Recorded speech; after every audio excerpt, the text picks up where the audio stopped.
জনগণের নিরাপত্তাজনিত ইস্যুগুলোতে নির্বাচিত সরকার অগ্রাধিকার দেবে এমন প্রত্যাশা বিমান বাহিনী প্রধানের। ত্রয়োদশ জাতীয় সংসদ নির্বাচনে ভোট দিয়েছেন বাংলাদেশ বিমান বাহিনী প্রধান air chief marshal Hasan Mahmud খান।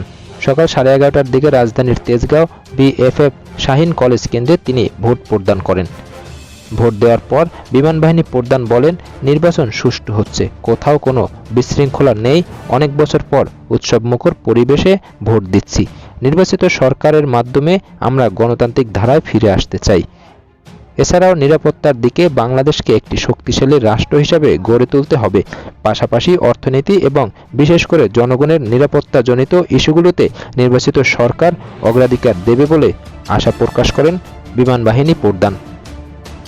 এদিকে দুপুর 12টা পর্যন্ত 32,789 কেন্দ্রে ভোট প্রদানের হার 32.88%। ত্রয়োদশ জাতীয় সংসদ নির্বাচনে 299টি আসনের আজ দুপুর 12টা পর্যন্ত 32,789টি কেন্দ্রে ভোট প্রদানের হার 32.88% বলে জানিয়েছেন নির্বাচন কমিশন ইসি।